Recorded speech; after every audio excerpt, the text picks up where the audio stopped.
Bonjour à tous et bienvenue dans notre podcast Survivre à l'échec.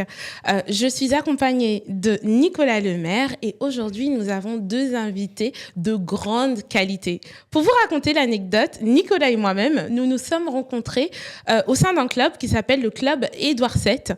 Et aujourd'hui, on a l'honneur d'accueillir les deux fondateurs de ce superbe club. Et je vous prie d'accueillir avec moi Bruno Enoki et Stéphane Attal. Bonjour.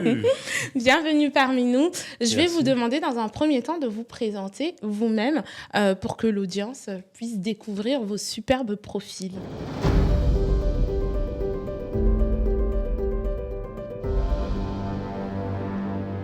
Je commence. Alors c'est moi qui commence, voilà, Stéphane Attal, père et grand-père Ah, c'est de 3 petits-enfants et communicant depuis toujours. Mhm. Voilà, j'exerce la vie de communicant, notamment expert en communication de crise, communication politique, super. depuis un certain nombre d'années. J'ai à mon actif des campagnes dont je peux parler aujourd'hui, qui sont des campagnes qui ont un peu été utiles. Mhm. Voilà, et vous verrez qu'au fil de notre conversation, dans ma bouche en tout cas, l'utilité est un peu un mantra, c'est-à-dire qu'il faut être utile Mhm. pour réussir. Et parfois, quand on se plante, Mhm. c'est peut-être qu'on n'a pas été assez utile. Voilà. Ah, très verra, intéressant. On verra un peu plus loin dans la discussion. Donc voilà, donc je suis le père des communications, du travail dominical, de certains très gros dépôts de bilan, dont je ne citerai pas le nom, mais qui ont défrayé la chronique. Mhm. Et pour faire court, puisqu'on a du temps, un jour, j'ai mon meilleur ami qui débarque dans mon bureau et qui me dit si on faisait quelque chose ensemble. Je lui ai répondu faisons un club. Et on est là aujourd'hui. Oh waouh. Voilà. Tout est parti d'une petite idée qui est devenue un grand club. Et Bruno, Wow. est-ce que tu peux nous expliquer un peu ton parcours? Eh ben moi, j'ai 3 enfants. J'ai un parcours dans la communication également, mais plutôt côté direction et développement. C'est-à-dire j'étais un chasseur. Et puis effectivement, ma vie a changé le jour où on a décidé de monter ce club. Et on va vous raconter comment. Super. Alors justement, est-ce que vous pouvez déjà nous parler du club? C'est quoi ce club? Qu'est-ce que vous y faites? Ça part d'une idée toute simple. C'est que nous, quand on allait dans des clubs, en général, on y allait ensemble et puis on sortait en n'ayant connu que nous-mêmes. Il fallait porter des cravates, ce qu'on ne fait jamais. Il fallait montrer une sorte de patte blanche qu'on n'avait pas. Et à un moment donné, on s'est dit, mais c'est insupportable parce que ces choses-là, les clubs, ça doit servir à quelque chose, mais on ne se rend pas compte de quoi ça sert. Donc, on a décidé d'en faire un à notre manière, c'est-à-dire, comme vous allez le constater pendant cette heure, sans se prendre au sérieux, mais très sérieusement. Super. La première chose qu'on s'est dit, c'est qu'il fallait qu'on réunisse les gens, on ne savait même pas qui, régulièrement. Et qu'il fallait qu'à chaque fois qu'on les réunisse, il fallait qu'ils aient un bon souvenir. Donc, que leur date soit marquée. Et ça passe par faire venir un invité, faire venir quelqu'un qui va parler, qui va raconter quelque chose, qui va les enrichir, qui va leur être utile, et qui va changer un petit peu leur journée, en tout cas, si ce n'est leur vie. Et on a commencé par un ambassadeur. Ah, direct. L'ambassadeur, C'était Et qui? boum. l'ambassadeur de France chargé des droits de l'homme dans le monde. Wow. Pas n'importe qui, Ah ouais. François Zimret, qui a été le premier invité du club. Il pensait être le 50e. Et quand on lui a dit qu'il était le premier, il a failli partir. et donc ça a commencé comme ça. Et du coup, ça a mis la barre très haut, autant à nous qu'aux invités d'après. Oui, j'imagine. Voilà. Et donc ça a démarré sur cette simple idée qui était de dire, quand les gens viennent, ils payent. Donc il faut que ça leur serve à quelque chose. Bon, on se connaît depuis... c'est pas un secret, on se connaît depuis longtemps, en tout cas il y a quelques années. Et c'est vrai que j'ai souvenir que vous aviez commencé de manière très conventionnelle, très confidentielle. Tout à fait. Et ça s'est accéléré d'un coup. Et c'est quoi la difficulté Absolument. que vous avez rencontrée? Ouais, tout à fait. On va parler de la V1 du club. La V1 du club, c'est c'est il y a plus de 15 ans, c'est de se dire, il est temps de faire un truc ensemble. On est des copains de lycée, on a fait les 400 coups. Et on a toujours eu envie de monter un business ensemble. À l'âge de 16 ans, on avait déjà le nom de la holding, mais on ne savait pas quoi mettre dedans. Donc on a créé ce club, et effectivement, c'était à côté de nos activités. Parce que Stéphane avait une boîte de relations presse, relations publiques, communication de crise, et moi j'avais une société de chasse d'affaires et de recherche de sponsors qui fonctionnait bien. Et le club était à côté de nos activités. On se réunissait une fois par trimestre autour d'un invité hyper inspirant. Et déjà, on rendait l'inaccessible accessible, mais quelque part, ça crée de la frustration, puisqu'on prenait... Chez nous d'abord. Chez nous, surtout chez nous. D'abord, ça partait de chez nous, une frustration, parce qu'on prenait beaucoup de plaisir à organiser la rencontre, à la vivre, et après, on repartait vers nos activités, et on s'est toujours dit, mais quel dommage, si on pouvait faire que ça serait formidable. Mais à l'époque, on ne pouvait pas. On va vous expliquer comment on a pu. Après la pub. Après l'attaque. Après la pub. Allez, hop. Allez. Et la première fois que vous avez organisé le premier événement, il y avait combien de personnes? Enfin, quelles étaient les difficultés que vous avez rencontrées dans les premiers pas de... Aucune difficulté. On a fait venir tous nos copains. Tous nos copains, on les a fait payer 80 €.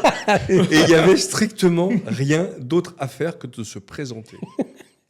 Voilà. C'est vrai Non, que... mais ça, Il en rigole encore. Non, mais c'est vrai que Il la en première... rigole encore. Mais quand je vous dis que ça on a juste appelé nos copains et on s'est rendu compte de façon complètement fortuite qu'en fait, c'était presque comme s'ils attendaient ça de nous. Quoi. C'est-à-dire que C'était naturel. 80 personnes un matin à 8h30 en plein hiver. Hein, En novembre. pas Oh, du wow. tout comme ça, à 8h30 dans un café ouvert exprès pour nous. Et les gens sont partis, il était presque midi. Ils ont presque foutu dehors parce qu'ils devaient faire la mise en place du service de déjeuner. Quoi. Eh ben... Et c'est là qu'on s'est dit, bon, bah, on tient quelque chose. Ouais, mais après, bon, c'est vrai que là, on peut. Enfin, ce qu'on Oui, ne dit oui. pas, c'est qu'il y a quand même des valeurs, il y a quand même des choses que vous mettez en avant qu'on ne peut pas retrouver forcément ailleurs. Mais je vais vous laisser en parler. Non, alors il faut savoir que l'origine du club, Stéphane est un homme de réseau et moi je suis un homme de contact. On s'est dit, si on mixe tout ça, on va rendre service aux gens qui ont besoin de se rencontrer, d'échanger et de, pourquoi pas, de faire des affaires ensemble. Donc ça, c'était c'est comme ça qu'on a bâti le club, mais avec des valeurs qui sont les nôtres dans la vie. Je veux dire, on travaille sérieusement sans se prendre au sérieux. On fait ce qu'on fait, et on a la prétention et la faiblesse de croire qu'on le fait bien. Et surtout, voilà, on a des valeurs assez humanistes de donner avant de recevoir, de faire qu'on a le sentiment d'être utile et d'être dans notre vérité. Donc quelque part, comme dit Stéphane, ça n'a pas été compliqué puisqu'on a juste eu besoin d'être nous-mêmes. Et D'accord, mais il y a eu un moment où vous avez quand même eu certaines difficultés ou défis, que ce soit par rapport à la croissance ou... Alors, c'est pas une difficulté de croissance, c'était une difficulté de vie. oui. Parce qu'en fait, comme l'a dit Bruno, on était tous les deux chacun dans nos activités. D'ailleurs, on travaillait dans le même bureau. Mhm. Le 4 mars 2020, j'ai été frappé par le Covid, extrêmement Aïe. durement. J'ai été placé en réanimation, ça a duré pendant tout un mois. Donc, mon pronostic vital a été engagé. Je suis sorti de l'hôpital le 26 mars, j'y suis retourné le 25 avril. Oh, wow. Pendant la réanimation, il y avait des gens qui mouraient à côté de moi, hein, donc c'était un moment extrêmement dur. difficile. Lui, je l'avais quitté, j'étais sûr que je l'avais contaminé, qu'il était mort. Je ne savais même pas s'il était vivant ou mort. Enfin bon, ça a été un moment extrêmement dur, extrêmement lourd. Et on ne sort pas de ce genre d'épreuve quand on en sort, en se disant, bon, la vie reprend. Tu t'en sors pas de la même manière. Non, La mais vision change. On ne peut pas, dire, bon, bah voilà, ça y est, je suis revenu, je suis là, la vie reprend et tout se passe comme avant. C'est impossible. Ça frôlait la mort quand même. Malheureusement, il y a plein de choses qui auraient dû ne pas se passer comme avant, mais la vie a repris son cours dans 99% des champs de la vie. Moi, personnellement, j'ai décidé de changer ma vie en travaillant différemment et surtout en prenant exclusivement du plaisir dans ce que je fais. Il se trouve que mon compère, lui, après le Covid, il n'avait plus de clients. Il a- Pas au moins Il a comme fait ça. faillite Ils beaucoup. étaient pas morts, mais ils étaient pas Non, morts. il n'a pas fait faillite. Il a été plus là. client. Je veux dire, on sponsorise pas des événements qui n'ont pas lieu. Ouais. Donc c'est une vraie transformation. Donc il me dit, écoute, j'ai un peu de temps. Est-ce que tu veux pas qu'on réfléchisse à faire et c'est ça, ce sont ses propres mots, à faire du club une entreprise, ce qui n'était pas le cas. Et est-ce que vous avez vu des gens qui avaient des stéréotypes ou des malentendus par rapport à des clubs d'affaires? Parce que c'est vrai qu'il y en a beaucoup. C'est vrai qu'en plus, vous appelez le club Édouard VII. Il y a peut-être une connotation un peu haut level. Est-ce qu'il y a des choses comme ça que vous avez... Oui, enfin, on considère qu'on est un club premium, pas élitiste, mais premium. Premium dans la qualité de nos membres, dans la qualité des invités, dans la qualité des lieux où on se réunit. Il y a plein de clubs aujourd'hui. Il y a plein de clubs. Nous, ce qu'on conseille aux gens qui veulent intégrer un club, parce qu'on ne peut pas être isolé aujourd'hui. On est obligé de travailler en réseau. Donc, il faut trouver le réseau qui vous correspond, le club qui vous correspond, avec des valeurs, avec une ambiance. Et il y a des gens qui sont faits pour nous, on est fait pour eux. Et à contrario, il y a des gens qui ne sont pas faits pour nous, on n'est pas fait pour eux. Bilan, il y en a pour tout le monde. Donc, il suffit qu'ils viennent tester et ils se rendent compte tout de suite si le club va leur plaire, s'ils vont s'épanouir. Et on a la coutume de dire quand il y a un doute, il n'y a pas de doute. Oui, moi, parlons de mon expérience, c'est vécu que j'ai eu. Quand je suis arrivée, je me suis dit, c'est trop bien, je me sens trop à la maison. Parce que pourtant, des clubs, j'en ai fait. Ben oui. Ça, c'est notre ADN. recette Magique. de grand-mère secrète. Ouais, c'est secret, parce que moi, je voulais que vous partagiez un petit peu comment vous avez fait pour attirer des personnes qui se ressemblent, parce que ça reste un club sérieux, mais avec des personnes qui aiment bien rigoler. Il aurait fallu que tu viennes manger chez ma mère une fois pour comprendre. Alors, Lui, il est venu manger chez ma mère, Ouais. il peut te le dire. on a une stratégie dont on pourra vous parler, mais surtout, c'est un peu la théorie de l'attraction. C'est-à-dire, on attire des gens qui nous qui ressemblent. on est. Et ces gens qui nous ressemblent font venir des gens qui leur ressemblent et donc qui nous ressemblent. Donc il y a une espèce d'homogénéité, à part bien sûr, il y a toujours des erreurs de casting des deux côtés, mais en règle générale, le club est assez harmonieux pour ça. Je veux dire, il y a assez de gens méchants Ouais. pour ne pas les fréquenter.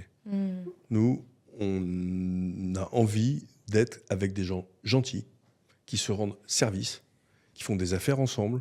La preuve, vous êtes la preuve Ouais. vivante, tous les deux. Et notre présence ici, pour moi et pour nous, je pense, est la démonstration de l'utilité du club. Tout à fait. Oui, tout à fait. Et d'ailleurs, c'est pour ça que j'allais rebondir là-dessus. Parce que je pense que pas mal de gens qui vont voir ce podcast sont des gens qui soit entreprennent déjà ou n'ont pas encore entrepris. Et souvent, quand on n'entreprend pas, on ne sait pas vraiment où on va, où on met les pieds, pourquoi choisir un club plutôt qu'un autre. Qu'est-ce que vous pourriez conseiller? Alors évidemment, là, on parle de votre club, mais en général, qu'est-ce que vous pourriez conseiller à des gens qui veulent se mettre en avant et rencontrer des gens? Alors c'est une très bonne question parce qu'on peut vous annoncer en avant-première, et je pense que c'est une vraie annonce, c'est que nous allons lancer des modules de e-learning. Et alors on ne sait pas quand, mais ça va venir. Ah, c'est une bonne nouvelle déjà. Voilà, ça va venir. Et l'idée, mais en fait, la réponse est dans ta question. C'est-à-dire que pour expliquer aux gens ce qu'il faut faire pour networker, le plus simple, c'est de le dire au plus grand nombre. Oui. Le plus simple, c'est d'avoir des process. Parce qu'aujourd'hui, ce n'est pas une option de faire du réseautage. C'était une option il y a encore 10 ans. Hein. Mais aujourd'hui, ce n'est pas une option. Quand on sort de l'école, il faut réseauter. Quand on a passé 25 ans dans la même boîte, on n'a aucune connexion avec l'extérieur. Rien. Son ancienne école, éventuellement, ses anciens collègues, ils sont soit à la retraite, soit morts. Il ne se passe plus rien. Donc on a besoin de se reconnecter, de se réénergiser, de se réoxygéner, comme dit Didier Deschamps. Globalement, networker est devenu aujourd'hui la composante majeure de quelqu'un qui se lance dans l'entrepreneuriat, que ce soit dans une entreprise individuelle ou dans une entreprise multinationale. Dans tous les cas, on a rencontré des gens qui sont venus au club quand on a le vice-président de Thales ou le patron de Fnac Darty dans quelques jours. Ces gens-là, ils ne viennent pas au club juste parce qu'on leur a paru sympathique. Hein. Ils viennent au club raconter leur vie. Pourquoi ? Parce qu'ils savent que c'est important. Ils savent que passer des messages en one to few, c'est important. Ils savent que plus ils donneront d'eux et de leur personne une image conviviale, sympathique, plus ils rendront leur marque chaleureuse. On n'est que dans du marketing en réalité. Sauf que les fameux 4P du marketing mix qu'on a appris à la fac et qu'on a mis en place, et ben maintenant il y a aussi le N de networking. Et vous diriez quoi à des gens alors déçus du networking ou des réseaux Alors, en général ? Ça dépend. Nous, on est très vigilants quand quelqu'un vient découvrir notre club, puisque je ne peux pas parler des autres, c'est de dire qu'est-ce que vous venez chercher. Oui. Et est-ce que notre club est capable de vous apporter ce que vous venez chercher. Si vous venez chercher, je dis n'importe quoi, du business immédiat, c'est pas chez nous. Donc ne perdez pas de temps. D'ailleurs, je pense que c'est chez nulle part. Non, oui, c'est mais chez nulle part. c'est chez nulle part. Chez personne. C'est chez personne. Non, mais c'est chez nulle part. Coupé chez nulle part. Mais c'est Non, chez c'est personne. Marcel, Non, mais c'est vrai. Marcel nulle part. C'est une vérité. Ce n'est pas chez Marcel nulle part que vous trouverez ça. Non, en fait, il y a des gens qui pensent que tu viens dans un petit déj, tu donnes ta carte de visite, tu vas avoir du business. Non, nous, on est facilitateurs de rencontres et de la rencontre peut naître du business ou des partenariats à court, moyen ou long terme. Encore une fois. Encore vous en êtes la preuve. Voilà, donc, mais moi, je voudrais juste revenir sur le fait que, en fait, votre podcast, c'est sur comment on survit à un échec. En fait, on peut dire que, quelque part, les choses sont bien faites, puisque c'est grâce à des échecs de la vie, puisque Stéphane a failli mourir, hein, et moi, quand il est tombé malade, j'ai cru que... Je lui ai dit au revoir, je l'ai embrassé. Ben oui. Il m'a dit au revoir. Il m'a dit j'ai de la fièvre, j'ai une grippe, je vais me coucher, je ne reviens pas. Et puis finalement, il a été hospitalisé. La personne qui peut-être lui a contaminé en est mort. Donc je me suis dit, Stéphane va mourir. On en rigole aujourd'hui. Hein. Mais bon, à l'époque, on n'en rigolait pas. Il va mourir, je vais mourir, ma femme va mourir, mon fils va mourir. On va tous mourir. On a été confinés avant tout le monde. Quand j'ai reçu son message de SMS en me disant qu'il allait à Bichat, j'ai les poils qui se sont dressés, mon sang qui s'est glacé, mais vraiment, donc, quand on y repense. Et puis finalement, de cet échec, ça a été, il a pu rebondir en vous disant que voilà, il faut faire autre chose de sa vie et donner peut-être du sens. Et moi, quelque part, j'avais une boîte qui tournait bien, et puis au moment du Covid, ça a arrêté. Je pensais que ça allait reprendre. Et quelque part, ça n'a pas repris, donc on peut dire que c'est un échec. Et ben non, de cet échec, on l'a transformé, on en a fait...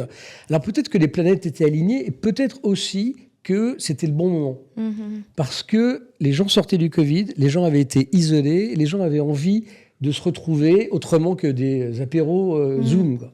Et donc on était là, et c'est bien tombé finalement. Je pense que les planètes étaient alignées. On a décidé cette transformation qui maintenant a 4 ans, mais à restructurer notre vie. Parce que d'abord, on travaille ensemble, ce qui est formidable, parce que là, on a l'impression d'être 2 chefs d'entreprise, ok, mais avant tout, on est 2 copains de lycée.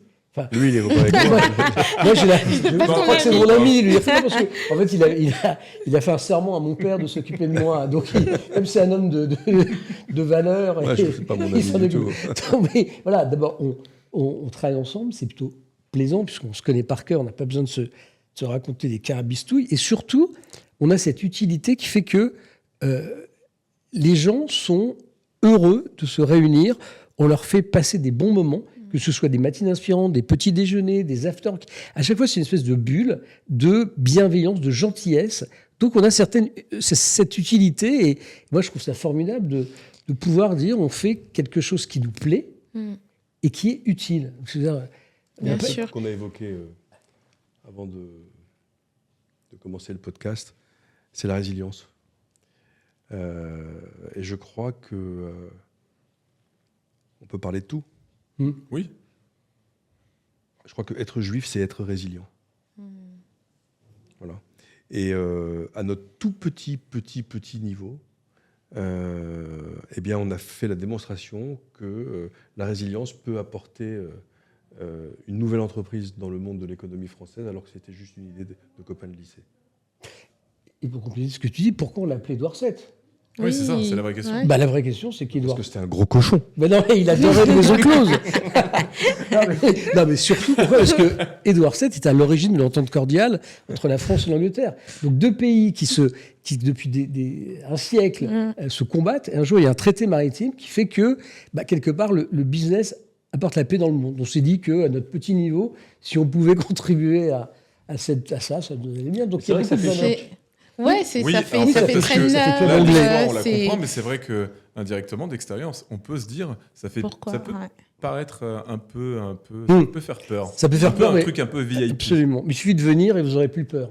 Effectivement. Mais, Mais- on va dire, la vraie histoire, la vraie anecdote, c'est que le premier petit-déj qu'on a fait, dont on a parlé tout à l'heure, on l'a fait dans un café qui s'appelle chez Bertie, qui n'existe plus d'ailleurs, enfin, qui s'appelle Non. plus comme ça, qui est Square Édouard VII.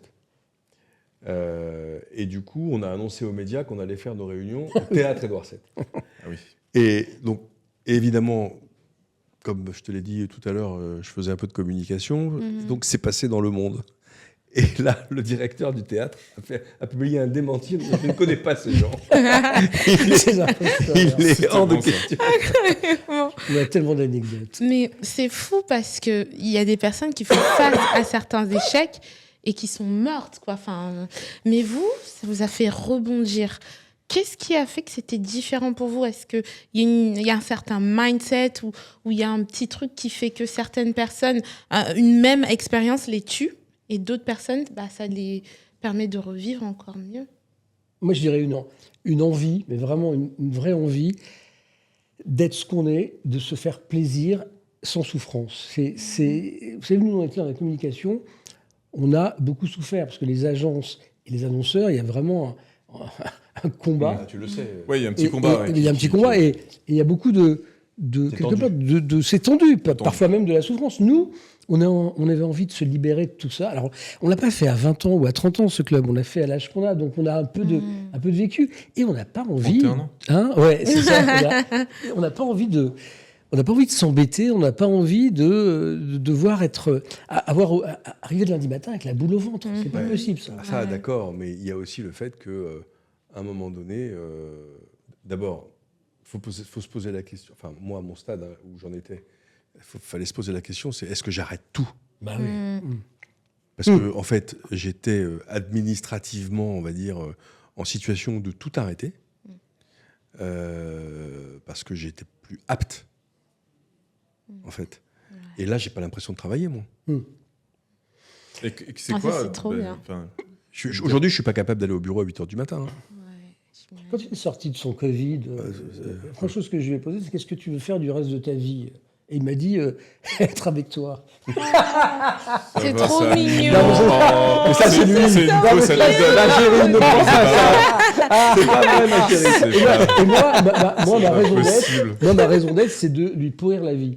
Et s'il meurt, je lui pourris plus la vie. Donc, qu'est-ce que je vais faire de ma vie? Donc, on est liés quelque part. C'est mon ange gardien et je suis son Jiminy Cricket. Il n'a pas dit ça. Mais Non, mais, donc l'échec, pour nous, l'échec, c'était moi, ça aurait été de retourner faire de la chasse d'affaires dans un univers qui c'était de plus en plus tendu, où il y avait de moins en moins de sous, c'était beaucoup moins fun. Et lui, son échec, ça aurait été de retourner au bureau et refaire la même chose. Je crois qu'on était au bout d'un truc. Donc J'ai monté mon agence en novembre 1992. En reprenant une entreprise en dépôt de Milan. Le premier échec de ma vie, ça a été ça, parce que en fait, je me suis fait avoir. J'ai racheté, avec l'argent de mon père, une coquille vide. Aïe. Okay, mais je me suis bien fait avoir, comme il faut, hein, avec plusieurs zéros. Et les 7 premières années de ma vie de chef d'entreprise, je les ai passées à récupérer l'argent pour rembourser mon père.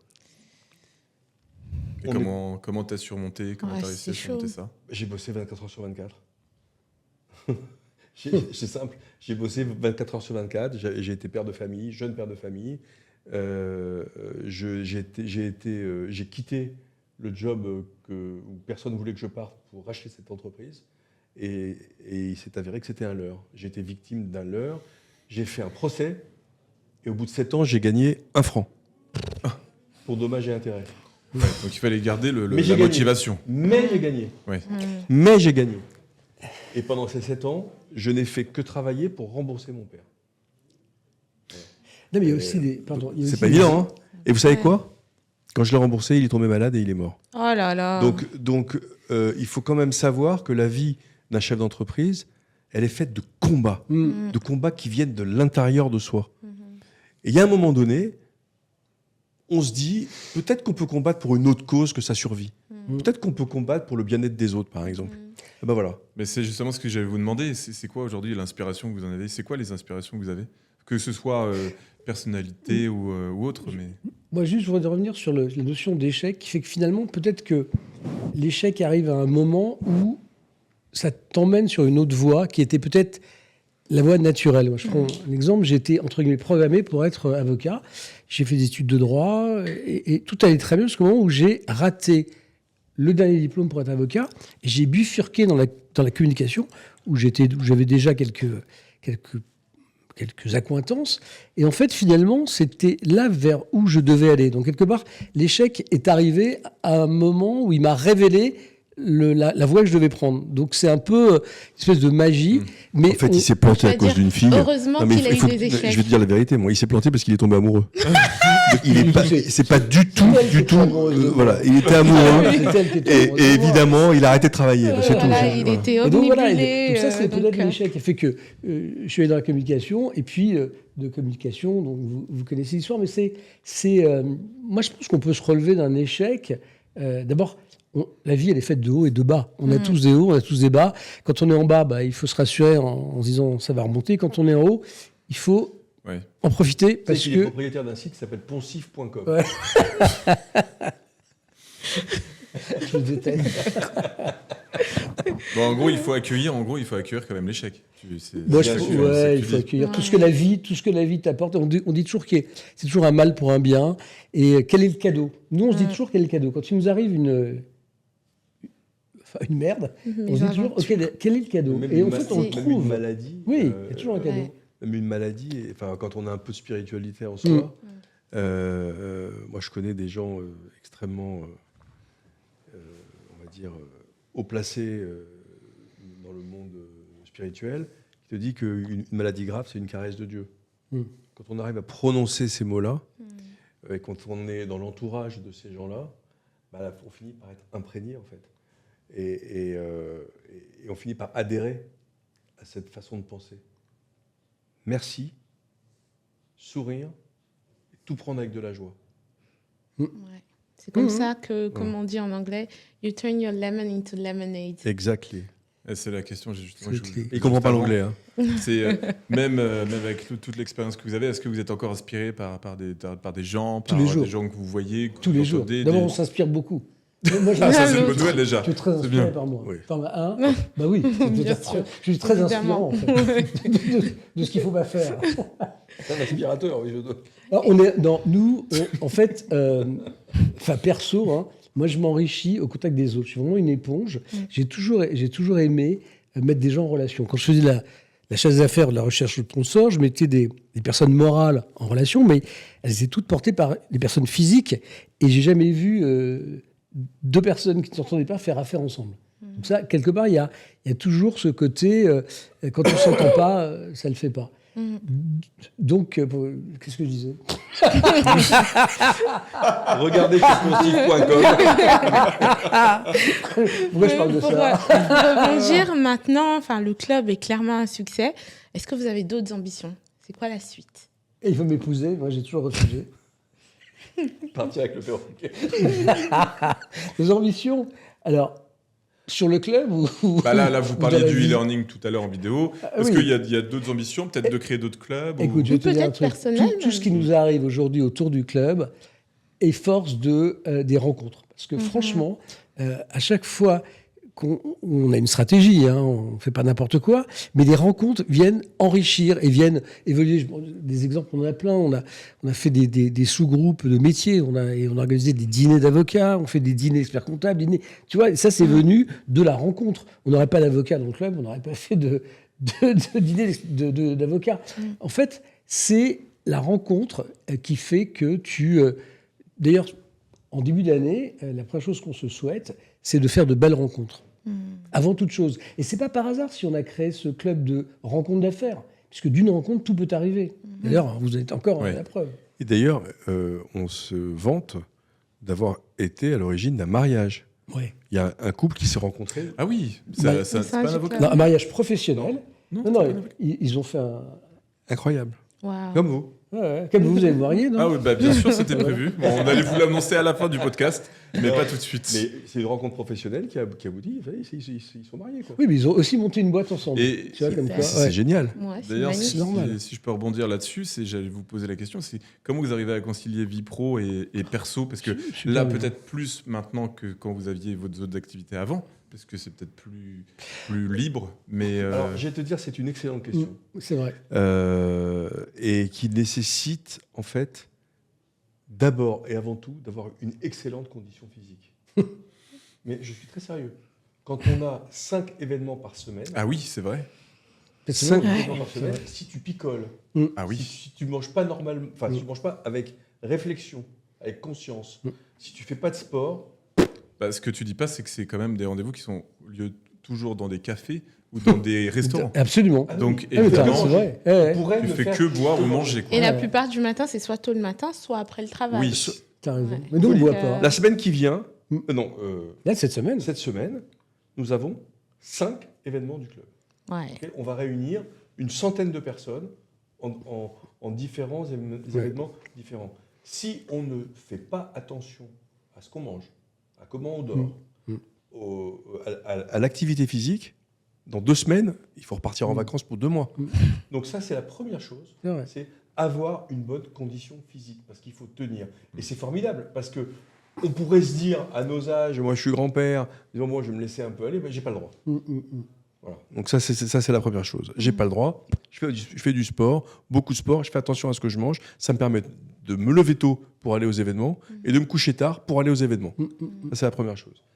La deuxième chose, c'était quoi la question? C'était comment vous arrivez à... À concilier Ah, vie non, pro, vie il arrive à Parce perso. que là, tu dormir parles les yeux ouverts, ce de garçon. sport, de bien manger, mais la vie privée... Ouais, parce qu'en soirée, vous êtes au club, vous n'êtes pas en La famille. vie Ah, tu privée- veux par rapport à... ouais. La vie privée, elle est, en fait, elle est interconnectée. C'est-à-dire que nos femmes font aussi des métiers d'événementiel. On les intègre le plus possible. Et puis moi, j'ai une chance énorme, c'est que je pratique le Shabbat. Et ça, c'est immuable.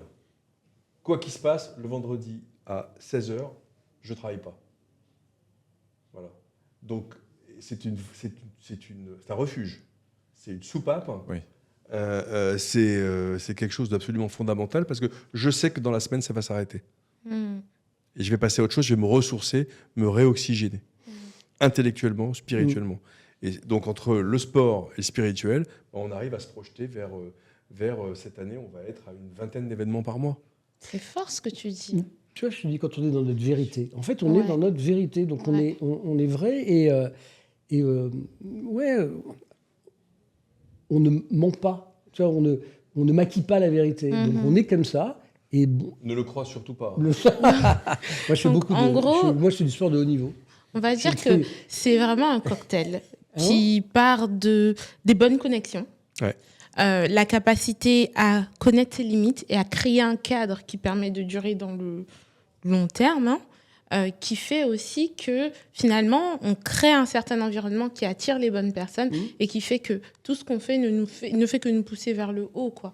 un C'est peu pour ça qu'on une prend très spirale. mal quand quelqu'un vient à se désabonner. Non pas le ou la concernant, mais nous concernant. On se dit tout de suite, qu'est-ce qu'on a mal fait Ouais. ou qu'est-ce qu'on n'a pas fait pour que cette personne n'ait pas envie de revenir. Vous la questionnez, j'imagine, quand même à la fin, ou pas tous? Oui, on la mais, questionne, mais après les gens, forcément, Oui.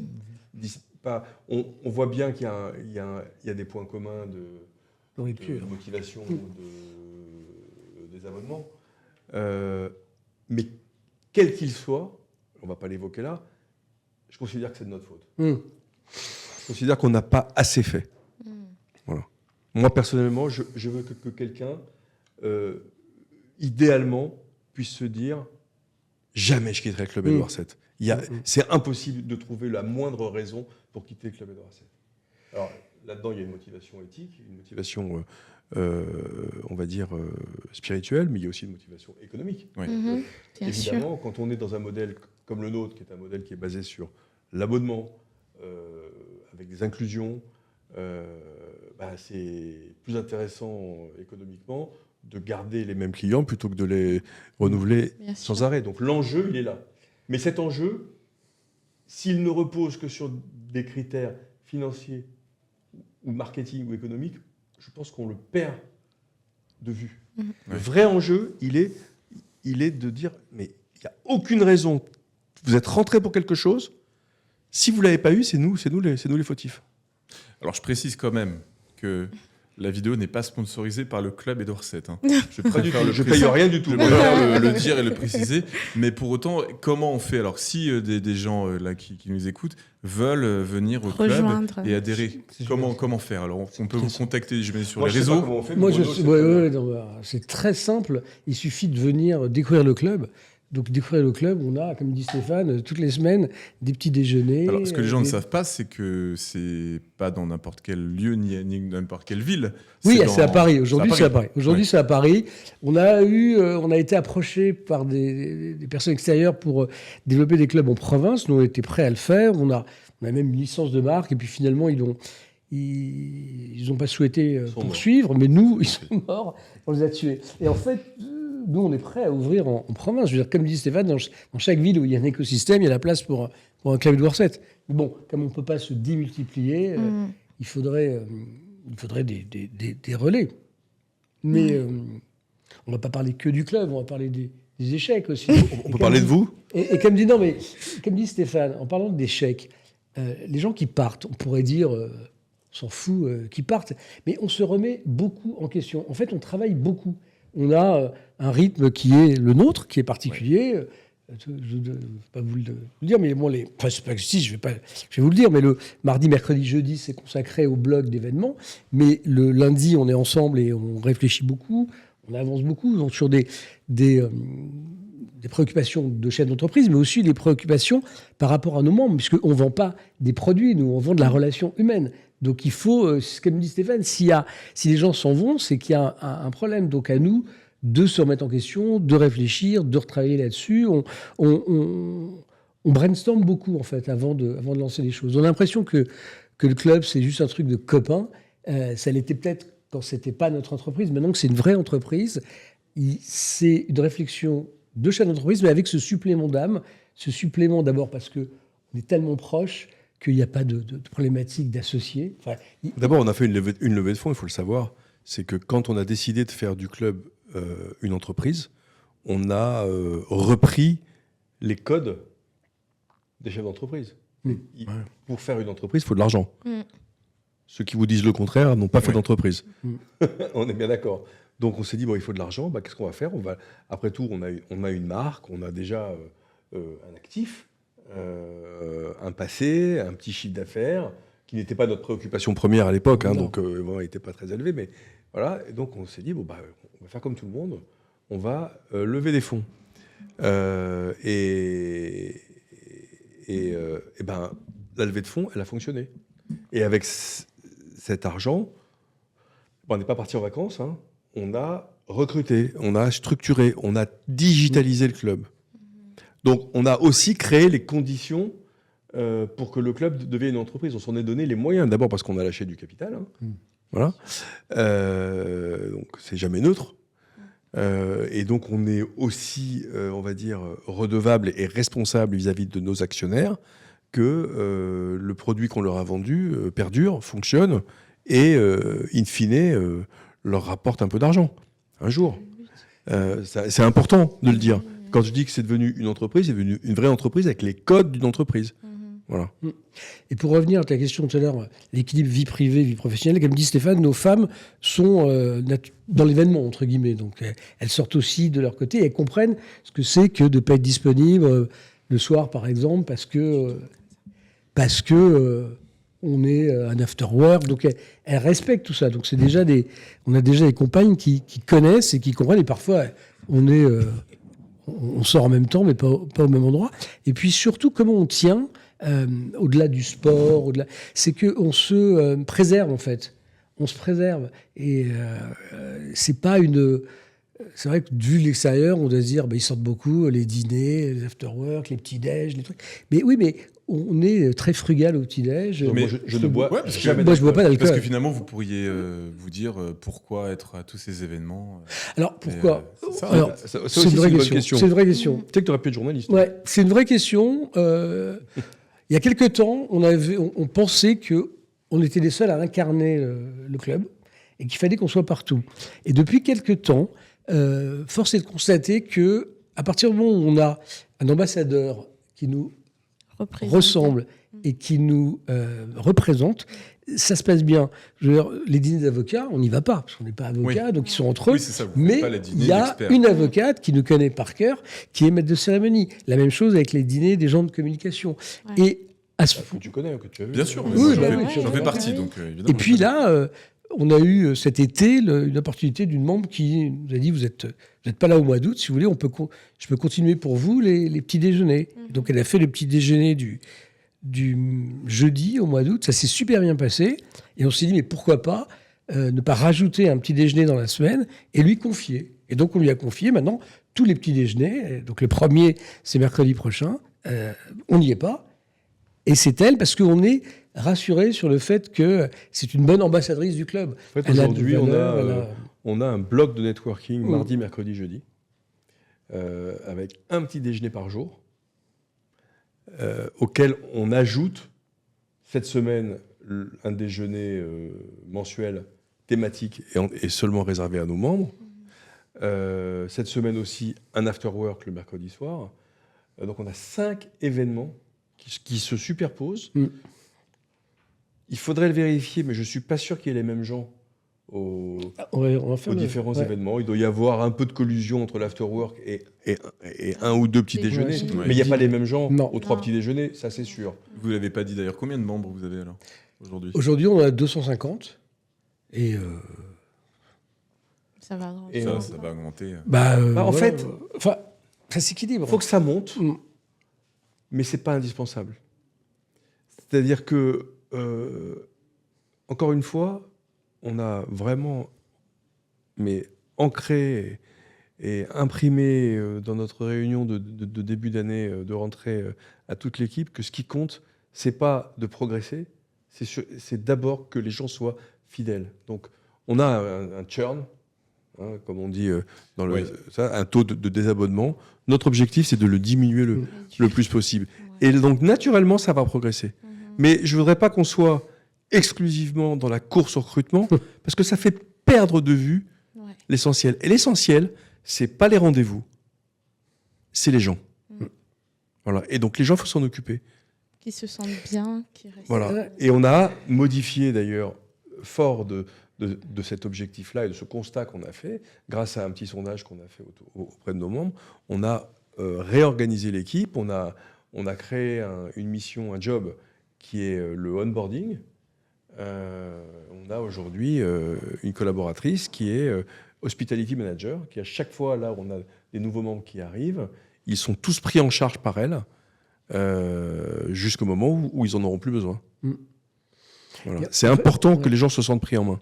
En fait, les choses se sont faites progressivement. Il y a 4 ans, quand on a décidé vraiment de lancer le club en sa version que vous connaissez aujourd'hui, on était peut-être 40 membres, et encore, même pas. Dont 20 gratuits. Dont 20 Ouais, moi, gratuits. je vous ai connu au début. Bah oui, franchement, bah voilà, c'était ça. c'est, Et en fait, ça arrivait progressivement. C'est-à-dire que donc, du Comme coup, quoi. on a accompagné cette progression. C'est-à-dire qu'à chaque fois, plus on avait de membres, bah, plus on s'est rendu compte que une matinée inspirante par mois dans un club d'affaires, c'était pas suffisant pour qu'ils échangent.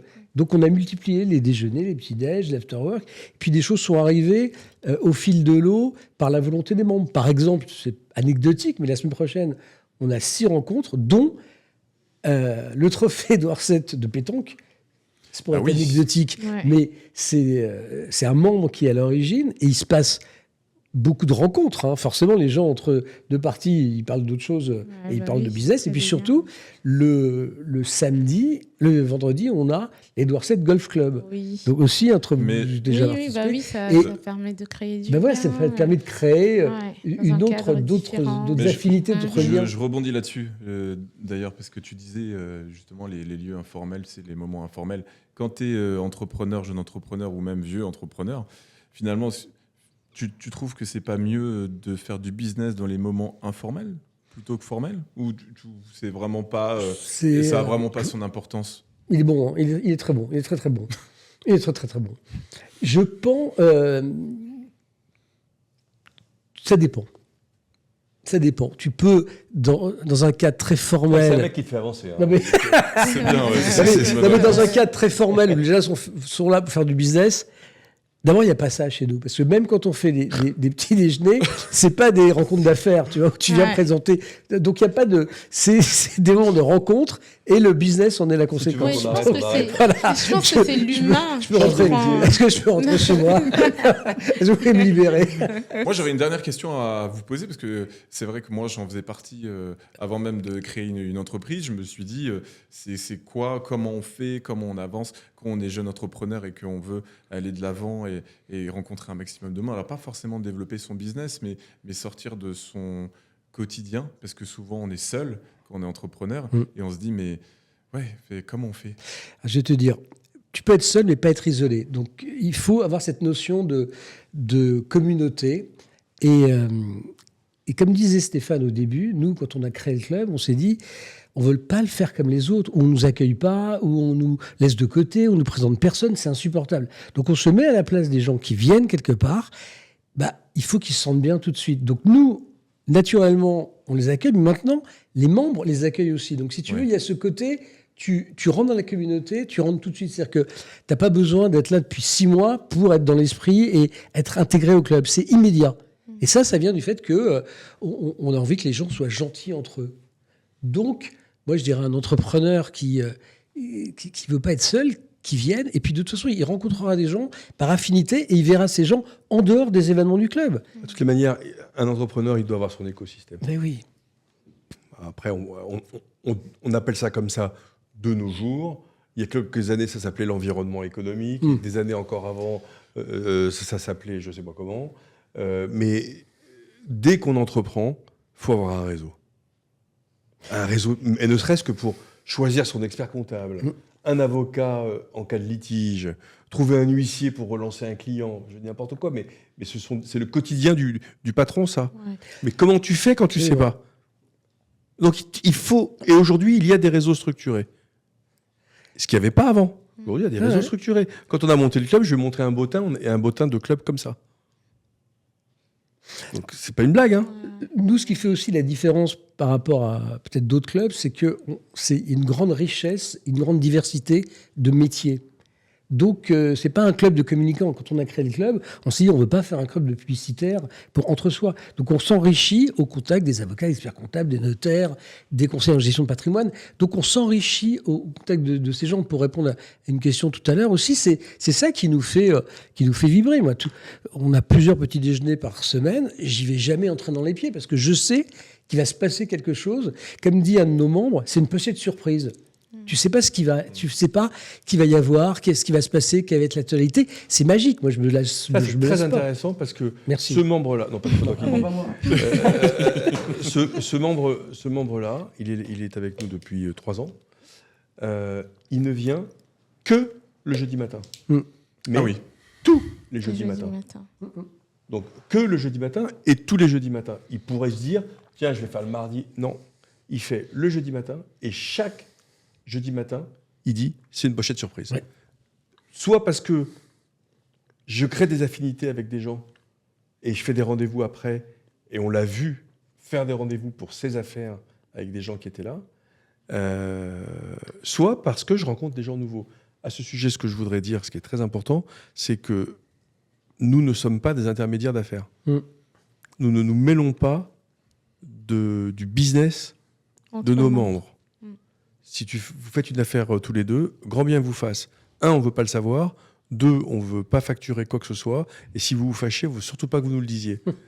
Ce qui veut dire que nous, on est libres. Notre boulot, c'est de faire la rencontre. C'est pas de faire ce que vous faites après. Il y a des clubs où c'est pas ça. Il y a des clubs où on dit, voilà, vous adhérez et vous allez nous donner X%, 0,X% du chiffre d'affaires que vous allez faire entre vous, etc. C'est pas du tout notre philosophie.